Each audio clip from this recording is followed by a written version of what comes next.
Police સારું કામ કરે તો તેને ચોક્કસથી વખાણવી જોઈએ, પરંતુ દિવસ ઉગતાની સાથે જ રાજ્યમાં એવા કિસ્સા સામે આવી રહ્યા છે જેને જોઈને લાગી રહ્યું છે કે પોલીસ પ્રશંસામાં છકી ગઈ છે.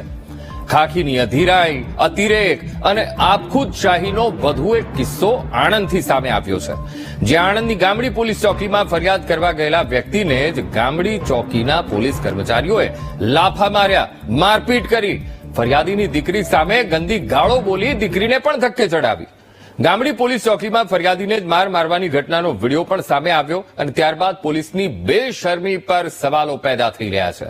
આખી ઘટના એમ છે કે અશોક ચૌહાણ નામના ફરિયાદી તેમના ભાઈને ટક્કર મારનાર ટેમ્પો ચાલકને લઈને પોલીસ સ્ટેશન ગયા હતા. અશોક ચૌહાણે પોલીસ સમક્ષ ટેમ્પો ચાલક સામે ફરિયાદ લેવા જણાવ્યું, પણ પોલીસ ચોકીમાં હાજર જવાનોએ ફરિયાદી અશોક ચૌહાણ સાથે જ લાફાવાળી શરૂ કરી દીધી. અશોક ચૌહાણને દીકરીની સામે ગંદી ગાળો બોલવામાં આવી અને આખરે તેમના પરિવારજનોએ તેમને છોડાવ્યા, ત્યારે પોલીસ કર્મીઓએ તેમને પણ ન છોડ્યા અને ફરિયાદીને એટલો માર મારવામાં આવ્યો કે તેના કાન સહિત માથાના ભાગે ગંભીર ઇજાઓ પહોંચી છે. ઘટના સમયે હાજર દીકરીએ કહ્યું કે 4 પોલીસ કર્મીઓએ પિતા પર હુમલો કર્યો. ચોકીમાં હાજર પોલીસ જવાનો દારૂના ચિક્કાર નશામાં ધૂત હતા. સમગ્ર મામલે ઉચ્ચ અધિકારીઓએ ફરિયાદ નોંધી છે. એક ટેમ્પી ચાલક હતો, એને મારા કાકાને ઠોકીને જતો રહ્યો તો મારા પપ્પા ગુનો નોંધવા ગયા તો અંદર જેમ તેમ ગારો બોલવા માંડી ગયા, અંદર બોલાઈને મારવા પણ માંડી ગયા. એમાં મને પણ વાગ્યું છે, મને ગારો પણ બોલ્યા છે, જેમ તેમ મને પણ બોલ્યા છે. લેડીઝને બોલવાની તમીજ નથી એમને. બસ. કેટલા પોલીસ કર્મીઓ હતા ત્યાં? 4. કોને કોને માર્યું છે એવું કઈ તમને ખ્યાલ છે?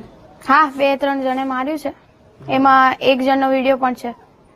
આ બાબતે તમારી શું અપેક્ષા છે? કઈ નહીં, મને ન્યાય જોઈએ છે બસ.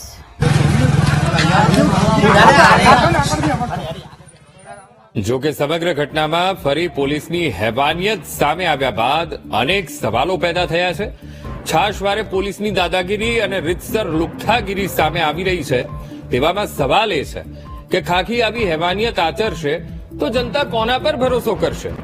દારૂબંધીના કાયદાનું પાલન કરાવવાની જેના પર જવાબદારી છે તેવા પોલીસ જવાનો દારૂના નશામાં ચૂર થઈ ફરિયાદીને માર મારે, આ તો કેવી રીતે સાંખી લેવાય?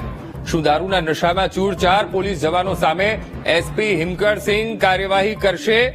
દીકરીની સામે ગંદી ગાળો બોલી ધક્કે ચડાવનાર પોલીસ જવાનોને કોણ ખાખીની જવાબદારી સમજાવશે? કેમ કાયદો વ્યવસ્થાનું પાલન કરતા નિર્દોષ નાગરિકો પર આણંદ પોલીસ દાદાગીરી કરી રહી છે? તો આજ મુદ્દે સંવાદદાતા ઘનશ્યામ પટેલ ફોનલાઈન પર જોડાઈ ગયા છે. ઘનશ્યામ, આણંદના ગામડીની આ ઘટના છે અને જ્યાં પોલીસે દીકરીની હાજરીમાં જ પિતાને માર માર્યો, ગાળો ભાંડી અને દીકરીને પણ ગંદી ગાળો આપી છે. શું કાર્યવાહી થશે કે નહીં ઘનશ્યામ? અંકુર, ચોક્કસથી જે રીતે ગામડી પોલીસ સ્ટેશનની આ ઘટના છે અને એ પીડિત પરિવાર છે, ટૂંકમાં જે ફરિયાદી છે અને તેની પુત્રી છે તેમના દ્વારા પોલીસ પર ગંભીર આક્ષેપ કરવામાં આવ્યા છે. મહત્વની વાત એ છે કે માર માર્યો હોવાની વાત પણ સામે આવી છે અને ત્યારબાદ ત્યાં જે દીકરી છે તે દીકરી દ્વારા પોતાના પિતાને પોલીસની ચોંગાલમાંથી છોડાવીને અને સારવાર માટે દાખલ કરવામાં આવ્યા હતા. ત્યારબાદ જે તેમને રજા આપવામાં આવી છે ને હવે જયારે જે ભોગ બનનાર છે અશોકભાઈ છે રિયા ચૌહાણ, તેમના દ્વારા પોલીસ પર ગંભીર આક્ષેપ કરવામાં આવ્યા છે અને પોલીસ દ્વારા જે કર્મચારીઓ હતા જેમના પિતાને માર મારવામાં આવ્યા હતા તે નશાની હાલતમાં હતા તેવું પણ તેમનું કહેવું છે.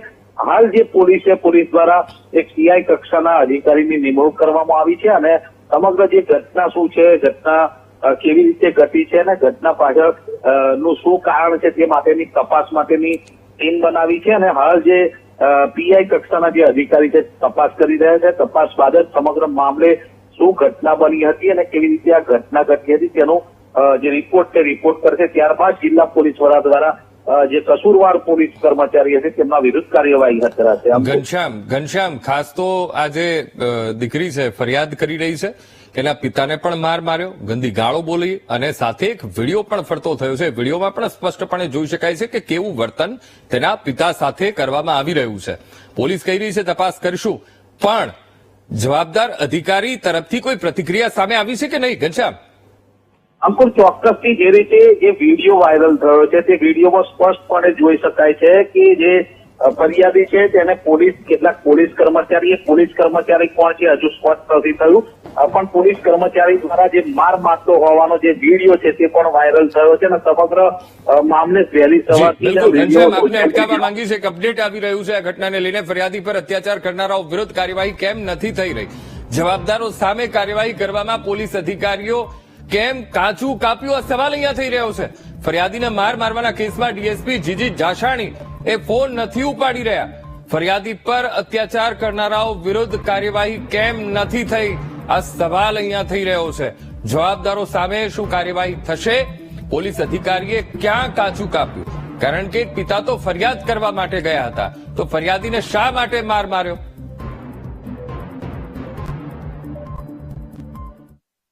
મારા ભાઈને ટેમ્પી વાળાએ પાડી દીધો તો હું એ ટેમ્પી વાળાને અંદર લઈને જતો તો મેં કીધું સાહેબ મારી એફઆઈઆર, આ ભાઈએ મારા ભાઈને પાડી દીધો એફઆઈઆર લખો.